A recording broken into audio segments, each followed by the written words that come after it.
Балдар, биз силер менен бүгүн мекен таануу сабагынан тамак сиңирүү системасы деген темада сабагыбызды өтөбүз. Балдар, тамак азык заттардын жана энергиянын булагы. Биз жеген тамак аштар татаал заттардан турат. Аны организм тез сиңире албайт. Тамак аш сиңиши үчүн ал жөнөкөй бөлүкчөлөргө ажырашы керек. Тамак сиңирүү системасы туура тамактануу, тишти сактоо, тишти тазалоо.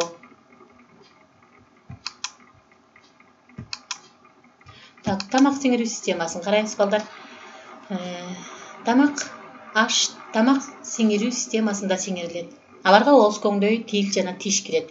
Тиш тамакты майдалайт, ал эми тил аралаштырат. Шилекей тамакты ынымдайт жана жылмакай кылат. Шилекейдин жардамы менен айрым заттар башка жөнөкөй заттарга айланышат. Кызыл өңгөч тамак ашты ашказанга жеткирүүчү түтүкчө. Ашказан ширесин бөлүп чыгарат. Тамак аштын майда бөлүкчөлөрү ширени сиңирип эрий баштайт. 2-3 сааттан кийин тамактын көпчүлүк бөлүгү сиңет жана ботко түрүндө ичегиге түшөт. Ичеги узундугу 8 метр болгон түтүк ичибизде оролуп жайгашат.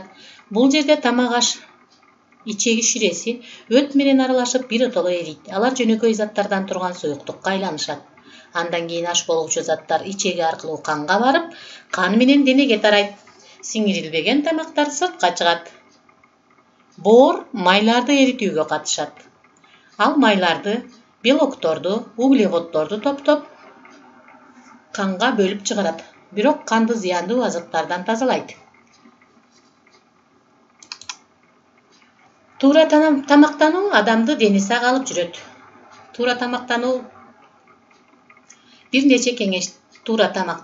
бир нече кеңешти эсиңе сакта. Тамакты түрдүүлөп ич, камыр тамак менен таттууну аз жегиле. Аларды көп жесе денеге май топтолот. Мөмө жемиш, жашылчаларды жана сүт азыктарын көп колдон. Тамакты абдан майдап, чайнап жеш керек. Тамак ичип жатканда сүйлөбө, телевизор көрбө, окуба. Бир убакта тамактанууга аракеттен. Кечки тамакты уктаарга 2 саат калганда ич. Тамактанаар алдында колуңду жуу.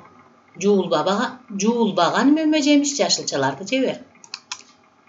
Тиштер.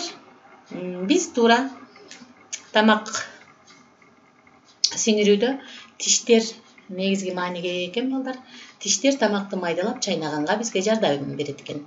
Тишти таза сактоо үчүн жөнөкөй эрежелерди эсиңе сакта. Тишти 2 жолу эртең менен кечинде 3 мүнөт жууш керек. Ар бир тамактануудан кийин оозуңду жылуу суу менен чайка. Тишиңди катуу нерселер менен чукуба. Таттууну көп жебе. Өзгөчө балмуздакты. Алар тиштин эмалин бузат. Катуу нерселер тиштегилебе. Тиш доктурга көрүнүп тургула. Бул эрежелерди аткарсаңар, тишиңер таза, күлгөнүңөр жагымдуу көрүнөт. Тиштерди кантип туура тазалоо керек, балдар, көңүл бурга. Акыркы тиштерден баштап жууган туура. Үстүңкү тиштерди өйдөдөн ылдый, ал эми астыңкы тиштерди ылдыйдан өйдө көздөй тазалаш керек. Тиштердин үстүңкү, ички тарабын тазалаганды унутпа. Чайнай турган тиштердин үстүн узунунан да, туурасынан да жууш керек. Тишиңди тазалап бүткөндөн кийин щотканы самын менен жууп атайын идишке сал. Өзүңдүн гана тиш щоткаңды колдон. Тиш щотканы 3 айда бир жолу алмаштыр. Эми, балдар, бул кызыктуу. Тиштер организмдин эң катуу бөлүктөрү экен. Тамак сиңирүү органдарынан тамактын өтүү тартибин көрсөткүлө. Тамактын өтүү тартиби кандай болот дедик, балдар? Дегенде ооз көңдөйдө биринчи, ооз көңдөйдөн кызыл өңгөчкө, кызыл өңгөчтөн ашказанга, ашказандан ичегиге, ичегиден жоон ичегиге өтөт дегенбиз.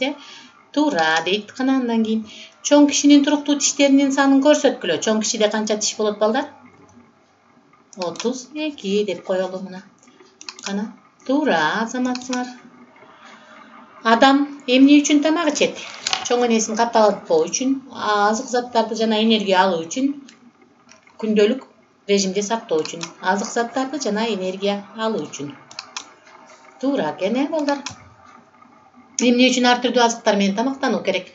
бир түрдүү тамакка көнбөө үчүн, организмдин туура иштеши үчүн бир түрдүү тамакка да жатат дейт. Бул жерде организмдин туура иштеши үчүн деп коелу, азаматсыңар. Андан кийин тамак сиңирүү бул тамакты узак убакыт бышыруу же тамакты башка заттар менен аралаштыруу, организм сиңириши үчүн майда бөлүнүшү жана эриши. Тамак сиңирүү бул организм сиңириши үчүн тамактын майдаланышы жана эриши дедик. Организмдин органдары кандай заттарды алышат? Дем алган кезде канга сиңип, бардык организмге жеткирилет же айлана чөйрөдөн алышат. Бул канга сиңип, бардык организмдерге жеткирилет деген, азаматсыңар. Жакшы, көңүл. Балдар, эми силерге тапшырма. Беттериңерге тамак сиңирүү органдарын тартасыңар. Тиштин түзүлүшүн тартасыңар дагы, алардын бөлүкчөлөрүн жаттап аласыңар балдар. Көңүл бурганыңар үчүн чоң рахмат.